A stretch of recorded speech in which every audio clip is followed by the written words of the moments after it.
I recently read an article speaking to the fact of burnout. As I read the article, it was literally like a checklist for my own personal experiences, and it put me quickly into a state of reminder of my top 5 when it comes to avoiding burnout. I'm Dr. Lacey C. Robbins of Robbins Nest Consulting, founder of the Everyday Business Conference, consultant to small and mid-sized businesses, and coach to women who are ready to use their knowledge, background, and expertise to build a platform and make more money. So if you're ready to stop the burnout, because ladies, we cannot allow our candles to continue to burn at both ends, here are 5 things that you can start to do today that will help you move in that direction. Number 1 is to place yourself as priority. Your self-care is vital.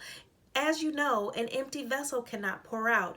And if you're anything like me, I'm sure you have a number of people who are depending on you, not only inside of the home, but outside of the home as well.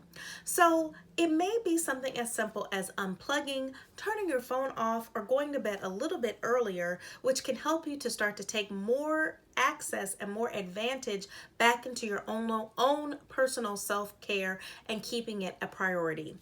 Remember, self-care is not selfish, but it is a necessity. Here's number 2. Get active. Now, being active and moving your body a little bit every day, what can you commit to? Is it 30 minutes, 20 minutes, even 10 minutes a day? The research says can actually recharge and respark your brain so that you start to feel a lot better. There's something that's called dopamine that gets released every single time that you work out. This is a feel-good hormone. This is part of the reason why when you take that walk, you feel lifted and your attitude feels better. Now imagine doing that at least 5 days a week, and imagine the impact that you can start to see in your own stress levels as they come down. Number 3 is to delegate. How are you using your team? If you don't have the right team around you, it may be time to make some changes. Now, some of your team members you may not be able to change, like your spouse or your husband, but who could be helping you more so with tips and things around the house?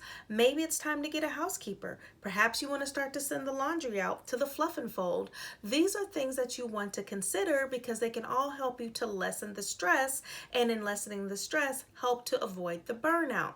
Whatever you decide to do, just ensure that you are operating and using delegation because that's going to assist you. One thing to keep in mind, and this is number 4, is that boundaries are bae.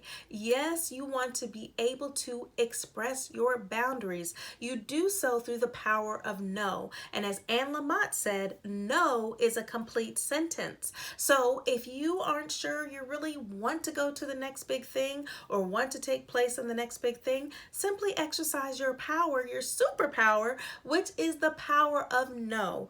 By saying no more often than saying yes, you may actually start to notice that you feel a little less pressure.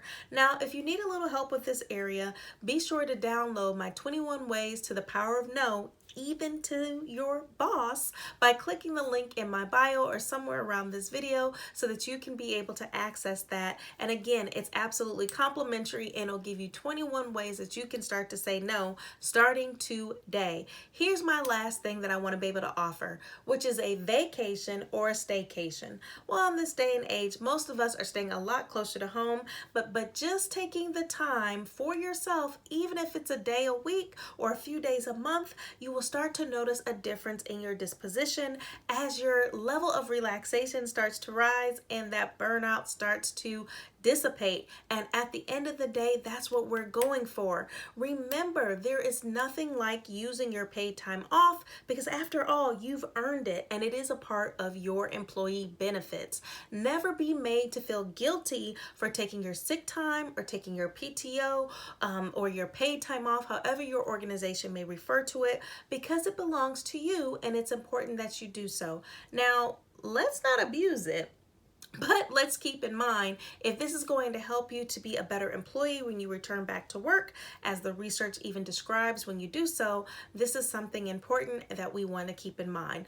So what would you add? I've shared my top 5 for how to avoid burnout, but what would you add to the list? Let me know in the comments below, or feel free to send me a DM, and let's keep this conversation going. And as I always say, from process to practice, grab your stilettos and let's go.